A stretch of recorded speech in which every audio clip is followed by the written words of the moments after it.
Voilà, c'est le moment de passer à notre partie magazine. Et ils sont deux fribourgeois à briller en ce moment à Paris. Lundi dernier, c'était Léonard Ducry qui était en notre compagnie. Place ce soir à John Steers.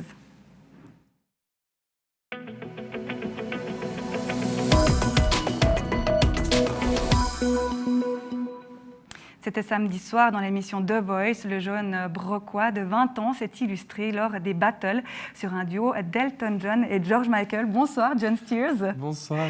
Voilà, vous entrez dans la dernière ligne droite du show. Désormais, ça va se faire sans filet, ça va être en direct. Un peu d'appréhension quand même. Bien sûr, un peu d'appréhension, mais beaucoup de travail en tout cas à fournir encore. Et j'ai hâte en fait d'arriver au live pour pouvoir montrer encore d'autres facettes de moi et voilà. On se réjouit de les voir. Je sais pas, ces lives, ça va commencer le samedi 18 mai. Vous avez déjà un petit peu, sans rien révéler, mais des choses à nous raconter au niveau de la chanson que vous allez chanter. Alors, comparé aux autres chansons, je pense que je m'attaque à une chanson en tout cas particulièrement difficile au niveau de l'histoire de la chanson. Donc voilà. Ça veut dire que vous connaissez déjà le titre alors que vous allez chanter. Oui, le titre que je vais interpréter, je l'ai choisi. C'est pas Mika qui vous l'a imposé? En fait, ça marche ça marche avec un accord. Et pour, par exemple, les auditions à l'aveugle, j'avais vraiment cette volonté d'interpréter Christine de Christine and the Queens, qui pour moi permettait de montrer justement cette possibilité de réinterpréter une chanson. Pour Under Pressure, c'était plutôt une de leurs propositions, qui m'a en tout cas beaucoup plu. Et dans Let the Sun Go Down on Me, c'était Mika pour les battles. Alors justement, je vous propose, puisque vous en parlez, de voir quelques images de cette battle, The Sun Go Down on Me. On regarde quelques images et puis on en discute juste après.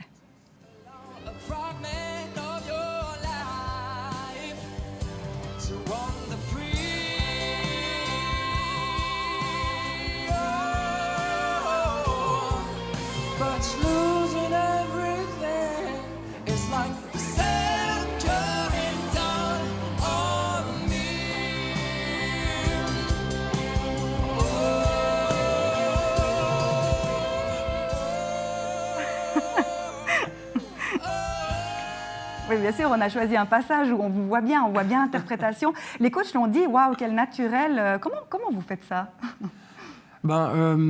C'est beaucoup de travail en fait, et c'est beaucoup de choses que j'apprends au jour le jour par rapport, par exemple, à comment me comporter sur scène en fait, comment dompter une scène, parce que c'est quelque chose que je faisais pas avant. J'étais juste sur mon piano et puis je chantais simplement. Et du coup, c'est beaucoup de choses qu'on apprend au fil de l'aventure. Et voilà, en l'occurrence là, c'était une chanson particulièrement compliquée parce que, à l'annonce de la chanson, déjà, on la connaissait pas les deux. Du coup, c'était un peu compliqué parce qu'on avait à peu près entre 4 et 5 jours pour l'apprendre. C'est relativement court. Oui, c'est court et c'est une chanson qui est énormément connue par ces deux interprètes que sont George Michael et Elton John. Du coup, c'était particulièrement compliqué à réinterpréter cette chanson, en tout cas à lui faire honneur, en tout cas. Juste encore une question. Vous dites apprendre à apprivoiser la scène, mais la scène, finalement, vous en faites depuis longtemps. Vous chantez depuis tout petit. En 2011, à vos 13 ans déjà, vous avez été... on vous a vu dans un show télévisé où vous avez eu un joli succès en Albanie, votre pays d'origine, c'est ça? Exactement. Donc, j'avais fait un concours qui s'appelle Incroyable Talent en Albanie. C'était une très belle expérience, mais je pense que c'est quand même différent parce que... Quand on a 12 ans, on n'est pas conscient en fait, de tout l'aspect télévisuel et simplement, on se dit pas « il faut que j'avance, il faut que je regarde plus le public ». C'est cette innocence qui fait qu'on est moins conscient et qui fait qu'aussi on n'arrive pas... qu'on a moins de stress aussi, du coup. Ouais. Parce que, du coup, comme on ne se rend pas compte de tout ce qu'on fait... on ne se dit pas « il y a 6 millions de personnes qui vont nous regarder ». Donc, Là, vous vous rendez compte sur The Voice. Alors, on vous suivra, ça c'est sûr. Prochain rendez-vous le 18 mai. Merci beaucoup, John Steers, d'avoir été là avec nous. Merci. Et puis, on vous tient les pouces à vous et à Léonard. Bonne soirée.